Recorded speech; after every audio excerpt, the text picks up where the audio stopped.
السلام علیکم۔ ہمارے محلے میں خالدہ نامی عورت نے گھر خریدا تھا۔ سب محلے کی عورتیں اس سے ملنے جاتی اور آ کر مجھے بتاتی، صفیہ کیا شاندار عورت ہے خالدہ، کیا سج دھج ہے اس کی، کیا شان بے نیازی ہے۔ میرا دل ایک دم ہی جکڑا جاتا تھا، حسد سے سینہ جلنے لگتا تھا۔ دراصل خالدہ کے آنے سے ہمارے محلے میں پہلے میری ساکھ بیٹھی ہوئی تھی۔ یہ متوسط طبقے کا محلہ تھا۔ میرا شوہر ایک سرکاری اسکول میں استاد تھا، اس لیے میرے مالی حالات ان سب سے اچھے تھے۔ پھر پہننے اوڑھنے کا فن بھی معلوم تھا، اس لیے سب میرے سامنے بچتے چلے جاتے تھے۔ مگر اب ہر طرف خالدہ خالدہ ہی ہوتی رہتی تھی۔ میں تجسس کے ہاتھوں مجبور ہو کر اس سے ملنے چلی گئی تھی۔ وہ بڑی ملنسار اور ہنسمکھ عورت تھی، مگر ایک بات نے مجھے چونکا دیا تھا۔ وہ بولی، میں تنہا رہتی ہوں۔ میں نے اس کے شوہر سے متعلق پوچھا تو وہ بولی، 10 سال قبل ہی میری طلاق ہو گئی تھی۔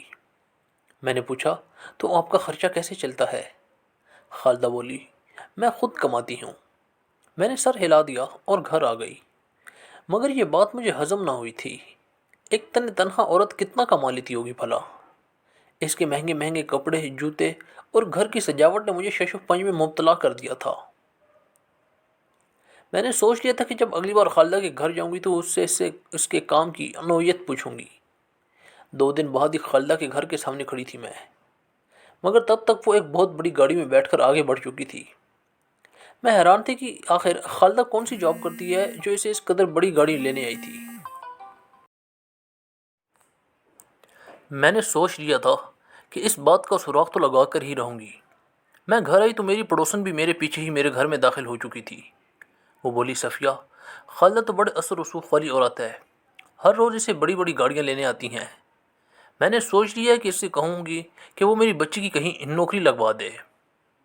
تم سے یہ کام تو نہ ہو سکا، میں تنگ کر بولی۔ عورتوں کے اثر رسوخ کہاں سے آ گئے بھلا؟ تم نہیں جانتی کیا جن عورتوں کے غیر مردوں کے ساتھ تعلقات ہوتے ہیں ان کے لیے ہی گاڑیاں آیا کرتی ہیں؟ ہاں، تم اپنی بیٹی کی ملازمت کے لیے کہہ دینا، ایسے پھر تمہاری بیٹی کے لیے بھی گاڑیاں آیا کریں گی۔ میرا شوہر تو حق حلال کی نوکری کرتا ہے، اسے تو اچھی نوکری ڈھونڈنے میں وقت لگے گا ہی لگے گا۔ تم جو بیٹی کی کمائی کھانے کے لیے اتاولی ہوئی جا رہی ہو، تم سے صبر کیوں ہوگا بھلا؟ میری پڑوسن میری باتیں سن کر ہکا بکا سی رہ گئی تھی۔ پھر وہ بڑبڑاتی ہوئی میرے گھر سے نکل گئی تھی۔ مجھے نہ جانے خالدہ کی تعریف سن کر کیا ہو جاتا تھا۔ میں تو اپنے آپ میں ہی نہیں رہتی تھی، مگر بعد میں احساس ہوا کہ شاید میں نے ایک پاک دمن عورت پر تہمت لگا کر اپنی آخرت تباہ کر لی ہے۔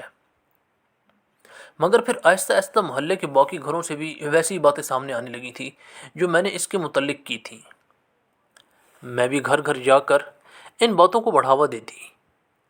ایک دن میں مولوی صاحب کے گھر گئی۔ مولوی صاحب بھی میری بہت عزت کرتے تھے کیونکہ میں ایک استاد کی بیوی تھی۔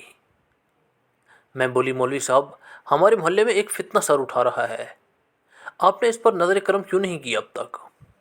وہ حیران ہو گئے اور بولے، بیٹی کس چیز کے متعلق بات کر رہی ہو؟ میں بولی، خالدہ کے بارے میں بات کر رہی ہوں۔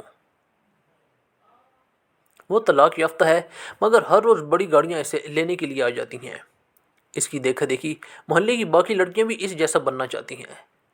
سب کی یہی رائے ہے کہ اسے اس محلے سے نکال دیا جائے کیونکہ اس کے چال چلن اچھے نہیں ہیں۔ پھر ہمارے محلے میں کوئی شریف گھرانہ رشتہ لے کر کیوں آئے گا بھلا؟ ہماری بیٹیاں گھروں میں بیٹھی بیٹھی بوڑھی ہی ہو جائیں گی۔ مولوی صاحب پریشان ہو گئے تھے اور بولے، بیٹی ہم بزرگ اور بڑے مل کر کچھ کرتے ہیں۔ اور پھر 3 دن بعد ہی سب لوگ خالدہ کے گھر کے باہر کھڑے تھے۔ مولوی صاحب بولے، خالدہ بیٹی ہم نہیں جانتے کہ روز روز یہ گاڑیاں اور طرح طرح کے مرد تمہارے گھر کیوں آتے ہیں، مگر یہ سب باتیں ہمارے محلے میں قابل مذمت سمجھی جاتی ہیں۔ اس لیے ہم سب کی متفقہ رائے ہے کہ تم یہ محلہ چھوڑ کر چلی جاؤ۔ خالدہ بڑے ادب سے بولی، مولوی صاحب آپ کے محلے میں نیک کے کام کی کوئی معیوب کیوں سمجھا جاتا ہے؟ میں ایک NGO چلاتی ہوں۔ ہمارے NGO بچوں، عورتوں اور بوڑھوں کو تحفظ دیتی ہے، انہیں زمانے کی اس سرد و گرم سے بچاتی ہے۔ اب آپ ہی بتائیں، کیا یہ برا کام ہے کیا؟ یہ سارے آدمی کام کے سلسلے میں ہی میرے گھر آتے ہیں۔ مولوی صاحب نے مڑ کر مجھے دیکھا اور بولے، صفیہ بیٹی تم نے ہمیں خالدہ کے سامنے شرمندہ کروا دیا ہے۔ بات آگے کرنے سے پہلے اس کی تصدیق تو کر لیتی۔ پھر محلے کی کئی عورتیں آگے بڑھیں اور بولی، ہم تو سمجھتے تھے کہ استاد کی بیوی سمجھدار ہوگی، مگر صفیہ تم تو ہم محلے والی عورتوں سے بھی گئی گزری نکلی، جو ادھر ادھر لگائی لپٹی کرتی رہتی ہیں۔ میرا شرمندگی سے برا حال ہو چکا تھا۔ اب محلے کی سبھی عورتیں مجھے چغل خور اور فسادی کہنے لگی تھیں۔ اتنی ذلت میرے لیے ناقابل برداشت تھی، اس لیے شوہر کے ساتھ یہ محلہ ہی چھوڑ گئی۔ اب مجھے اکثر یہ بات یاد آتی ہے کہ جو لوگ دوسروں کے لیے گڑھا کھودتے ہیں، اس میں وہ خود ہی گر پڑتے ہیں، جیسے میں نے